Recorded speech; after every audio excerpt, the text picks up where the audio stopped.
irritating, those pop-ups. Yeah, so I just got back from a Zoom meeting with my team, and my support team is awesome too. And they were one of the first to support.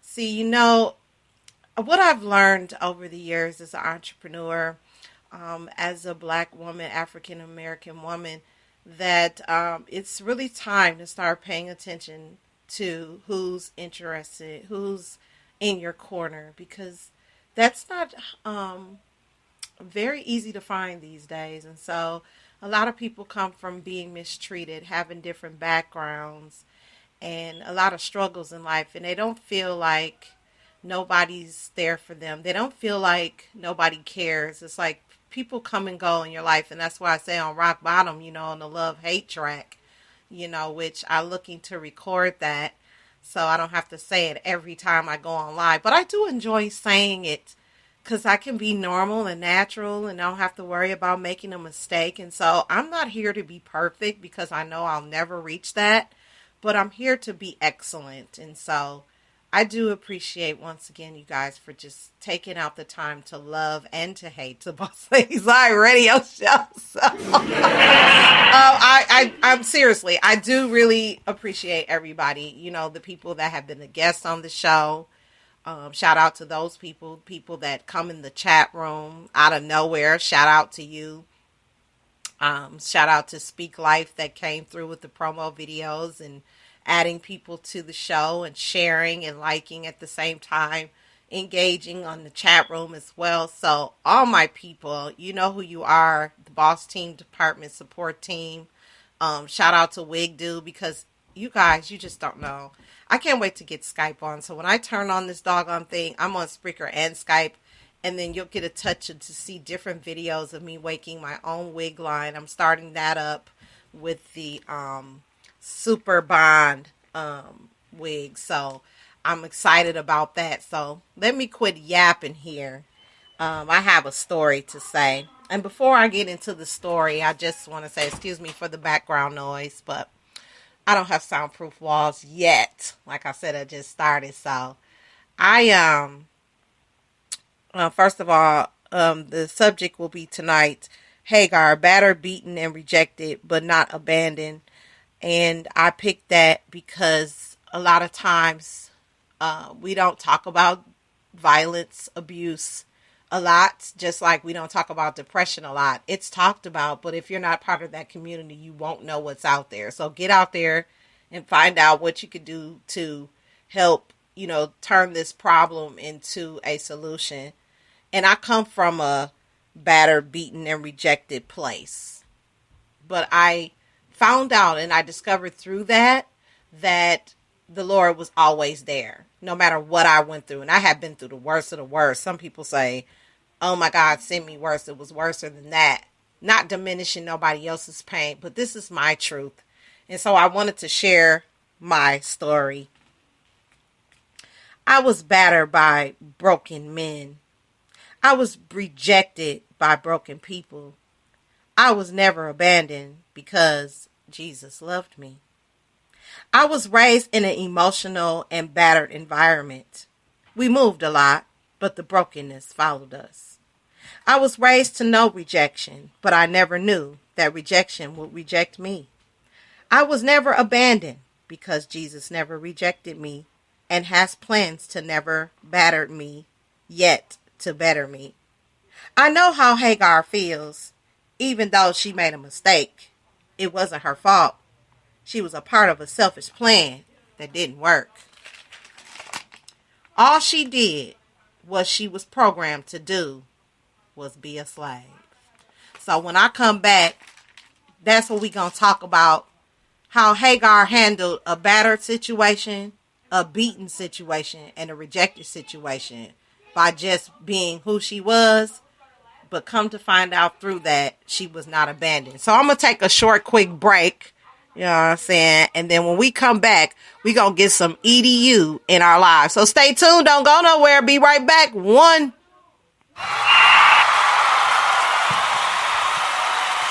is the Tommy Lee Beat.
Tommy Lee.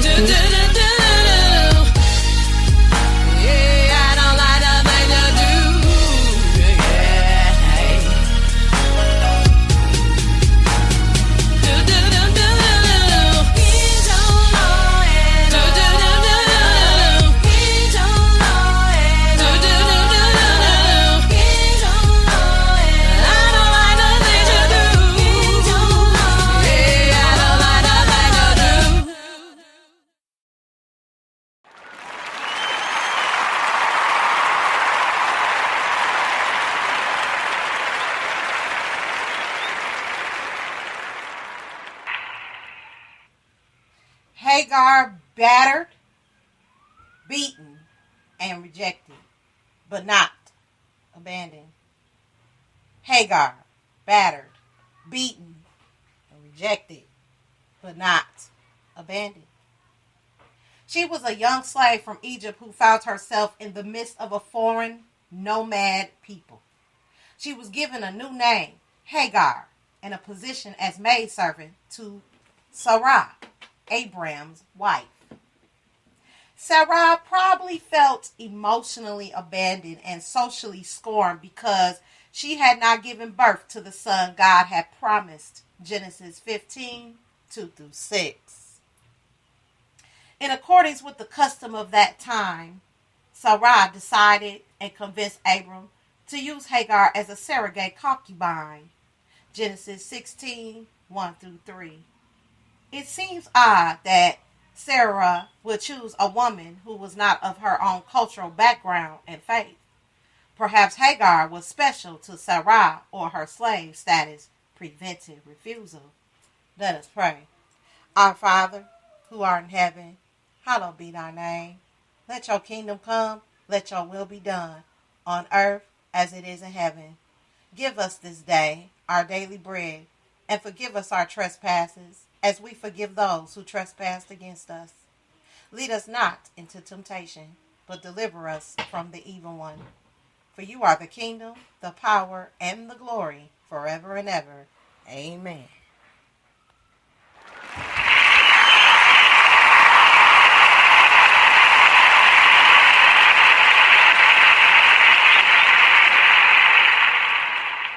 Hagar's temperament changed during pregnancy.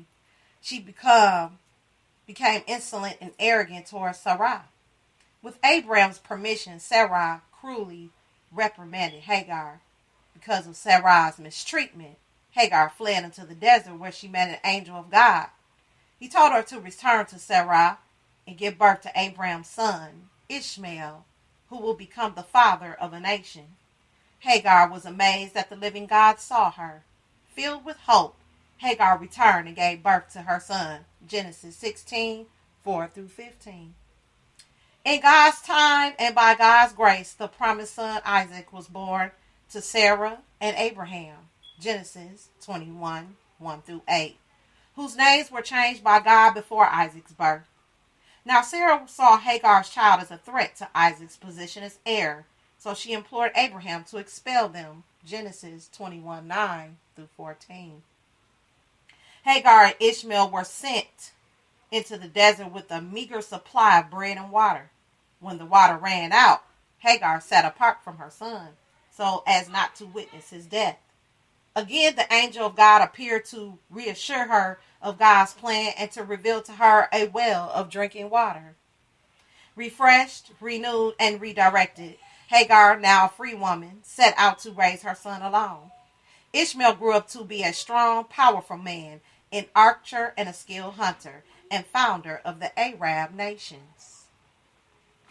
Ishmael married an Egyptian woman, Genesis 21, 14-21, and had 12 sons who became leaders of warrior tribes. Disadvantaged and dispossessed women today can relate to Hagar. Many have experienced estrangement, prejudice, hardship, hopefulness, grief, and despair. Many have known the fear that accompanies being abandoned as an unwed, pregnant woman. Regardless of your circumstances, regardless of your social status, regardless of how many times you've been knocked down, battered, and beaten by life, you cannot escape God's scare.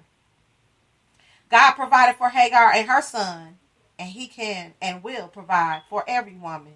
Just do as Hagar did and respond to God when he speaks to you. Read Genesis 16:21, 25:12 through 18, and we'll